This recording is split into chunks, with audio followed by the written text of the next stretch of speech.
কানপুর টেস্টের wicket sporting শেষ 2 দিন থাকবে স্পিনারদের দাপট, কিন্তু তারপরও বাংলাদেশের বিপক্ষে টস জিতে আগে বোলিং করার সিদ্ধান্ত নেন ভারতীয় অধিনায়ক রোহিত শর্মা। কারণটা অবশ্য বৃষ্টি।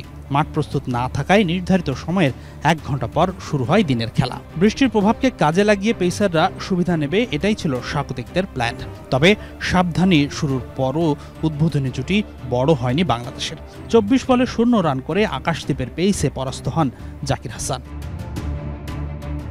সাদমানকে আত্মবিশ্বাসী মনে হচ্ছিল, কিন্তু 36 বলে 24 রান করার পর তিনিও ফেরেন আকাশদ্বীপে পরাস্ত হয়ে। যদিও তার লেগ বিফোর আউট নিয়ে আছে বিতর্ক। ডিআরএসের সিদ্ধান্তটা অপছন্দ হবার কথা সঙ্গে সঙ্গেই জানিয়েছেন ধারাভাষ্যকার তামিম ইকবাল। 29 রানে দ্বিতীয় উইকেট হারায় বাংলাদেশ। চেন্নাই টেস্টে রান পাওয়া শান্ত আর মমিনুল হকের ব্যাটে প্রতিরোধ গড়ে তোলে টাইগাররা। ভারতীয় পেস ও স্পিন 2 বিভাগকেই ভালোভাবে মোকাবেলা করছিলেন দুজন। আর কোনো উইকেট না হারিয়ে 74 রান নিয়ে লাঞ্চে যায় বাংলাদেশ। কিন্তু দ্বিতীয় সেশনের শুরুতে মনসংযোগ হারান শান্ত। 31 রান করে পরাস্ত হন অশ্বিনের স্পিনে। 80 রানে তৃতীয় উইকেট হারায় বাংলাদেশ। এরপর মমিনুল হক, সৌরভ ও মুশফিকুর রহিম দলের হাল ধরেন। 40 রান করে মমিনুল আর 6 রান করে যখন মুশি অপরাজিত, তখন আলোক স্বল্পতায় বন্ধ হয় ম্যাচ।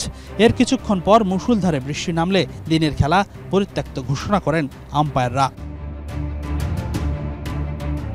কানপুর টেস্টের প্রথম দিন শেষে ভারত বা বাংলাদেশ কোনো দলকেই এককভাবে এগিয়ে রাখার সুযোগ নেই। 2 দলের অবস্থান প্রায় সমানে সমান। তবে দ্বিতীয় দিনের প্রথম সেশনে যে দল দাপট দেখাবে তারে এগিয়ে যাওয়ার সম্ভাবনা বেশি। তবে এই সব কিছুই পণ্ড করে দিতে পারে বৃষ্টি। প্রথম দিনের মতো দ্বিতীয় দিনেও বৃষ্টি বাগড়া দেবে বলছে আবহাওয়ার রিপোর্ট। হাসিনুর রহমান, যমুনা স্পোর্টস, কানপুর, ভারত।